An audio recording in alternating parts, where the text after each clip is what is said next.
How's it going, guys? It's Kevin from, well, this isn't a work video. I just wanted to start making videos for myself, just for the fun of it. During this whole quarantine period, I've been toying with the idea of picking up a cheap car to take to the track. So I've been looking at S2000s, Miatas, 350Zs, GTIs, etc. until I finally settled on the decision of picking up an FRS because it just made more sense than anything else since I work at FT Speed, which is one of the largest aftermarket suppliers for this chassis. Now, decent FRS or BRZ usually ranges at around $11,000 to $15,000, and I really didn't want to spend that much money, so I ended up starting to look at car auctions for salvage title cars until I stumbled upon actually a Facebook listing for a salvage title FRS down in Houston, Texas. The owner had purchased it from auction. The reason for the salvage title was a flood, but he said he suspected that the previous owner had just driven it through a large amount of water and waterlogged the engine. Don't do this. Don't do what you see right there. So he swapped the motor and has been driving it for about 3 to 4 years as a daily driver. So I ended up flying down that weekend to pick up the car for just under $7,000, and now it's in my driveway.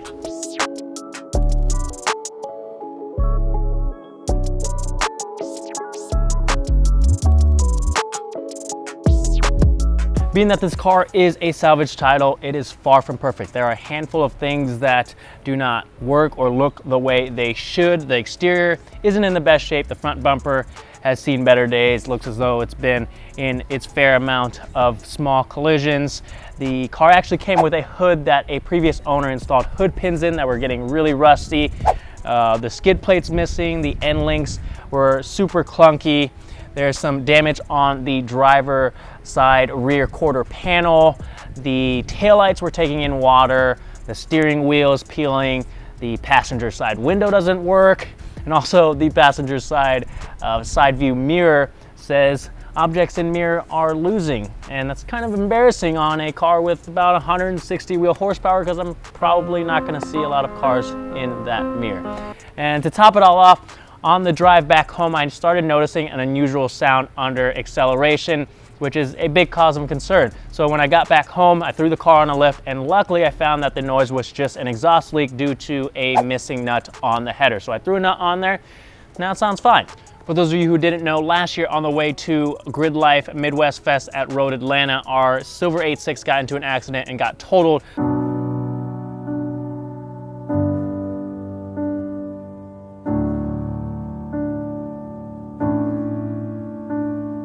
So we actually had a pair of 8.6 taillights sitting at the shop that I went ahead and threw on the car to get rid of the condensation issue.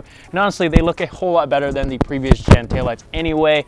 As for the passenger side window, I just ordered a motor off of eBay to fix that problem. And then also on the way back from Houston, actually, I was able to find someone that was willing to swap hoods with me. So that got rid of the rusty hood pins. Last week, we took the car to Mid-Ohio Sports Car Course for Gridlife after doing some routine maintenance and adding some new brake lines, pads, and fluids, and the car ran really well, which was my main concern. It didn't give me any issues throughout the weekend, and even though it has some 500 tread wear tires on it, it handled pretty decent.